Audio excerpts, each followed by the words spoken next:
Hi, happy 2023. Welcome to my channel, Afib and me. So, let's pick up where we left off, October 2021, I believe. So, my heart decided, hey, we're retiring. So, it's like, okay. Um, I really wasn't ready to retire, but it's like with anything else, you'll never be ready for anything. You just got to do it. So I did it. I retired. It was a little bit scary, um, a little bit rocky, but I did it. I'm still here. I'm happy about that. Um, so I moved during the year, during 2022. I moved to be closer to my family from one city to another. Um, Before I was living an hour away from my daughter and two grandkids, and I decided, I was tired of that. And also, my electrophysiologist was in the same town my daughter was. So it's like, well, I wanted to be closer to him. Instead of having to travel an hour to go see him, for my appointments. So it worked out really well. So, so it's been a good year. There's been times where I think two or three times I went to the ER because I had chest pains. And after they checked me out and stuff in the ER, they determined that it was chest wall pain. And my one medication, flecainide, can cause chest pains. But it's like, well, you know, what are you gonna do? So you gotta have the flecainide, or at least I do. I take 200 milligrams a day, 100 milligrams in the morning, 100 milligrams in the afternoon or in the evening, and so that really helps my heart. It keeps my heart on an even keel. So I'm pleased with that. My electrophysiologist and cardiologist are happy with that, and so the last time I had seen my electrophysiologist, I had asked him about pacemaker because after a while you get tired of all these ER visits and hospital stays, and because sometimes they can be rather frequent. Um, so I asked my electrophysiologist about pacemaker, and he had told me, well, I would need a third ablation and then an episode, and then I could get a pacemaker. And it's like, really? That's kind of disappointing, But it's like, oh well. So he said about doing the third ablation.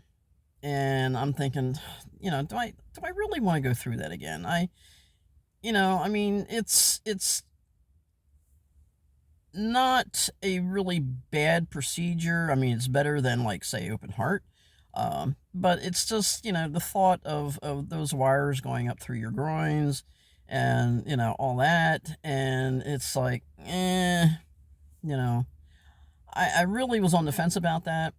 So I took my time in trying to decide that, talked to my daughter.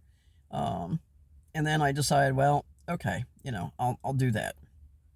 So I saw him a couple weeks ago, and my electrophysiologist, and we talked about it. And he said, really, since you've been doing really well for the last year, I don't think we really need to do the third ablation.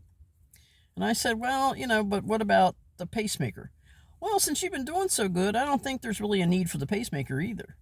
Now, down the road, if things would change, yeah, we'll reconsider those options again. And it's like, okay. So I'm happy I don't have to go through the third ablation. And, and also I don't have to worry about a pacemaker at this point in time. So that makes me happy as well. Um, so, um, so we'll see. We'll see what happens. I try to stay stress free in my life. Sometimes it's not always possible, but I've learned how to de-stress myself when I do get in stressful situations. Um, I meditate. Uh, I just do what I have to do, what I need to do in order to um, de-stress myself. So, you know, it is what it is. But so I'm rather happy, that I'm doing pretty well. So I've decided to take on some new things in my life and try some new things out. Um, because you can't just sit around in retirement and do nothing because that's not good either. So I try to keep fit, exercise, all that stuff, because really that's good for the heart. And I do more activities with my grandchildren. um, I spend more time with my family now that I'm retired. So and I tried working a part-time job, like maybe 18 hours a week, and that didn't really work out so well because that kind of got stressful, and I just can't handle stress right now. I just really can't. Um, even just a little bit. I really mind it, and my heart minds it. So I was like, oh, well, we can't do that. So, um, you know, you got to listen to your heart. You got to listen to your body. So, so that's what I'm doing. And so I'm doing pretty good right now. And, you know, so like I said, I'm trying some new things. I'm going to keep doing this YouTube channel, and I have some other projects going on for YouTube, and so we'll see what happens. So I hope and pray that everyone else is doing pretty well. And also too, make sure that you check out the link that I always provide in my videos about what was his name, Dr. Patel at York Cardiology in England. Um, he has a ton of excellent videos on Afib. So if you ever had any questions about Afib, he's got tons of videos, and it will help answer whatever questions that you have.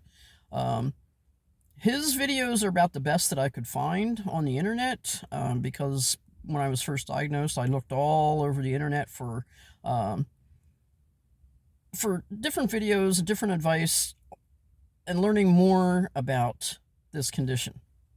And I happened upon him, and I mean, he's great. He's really great. I mean, he explains everything, and he explains it in detail so that you understand. And he's just a really great guy. So it's Dr. Patel at York Cardiology in England, and I'll have the link down below for that. But he's a great guy. He's a great guy, and his videos are a great help. They really are. So, well, I guess that's it for now. Um, I'll be back again sometime in the near future, and I, hope you're all doing well, and hope you all continue to do well. And, just, you know, listen to your heart, listen to your body, and stay well. All right. Thank you, and have a good day.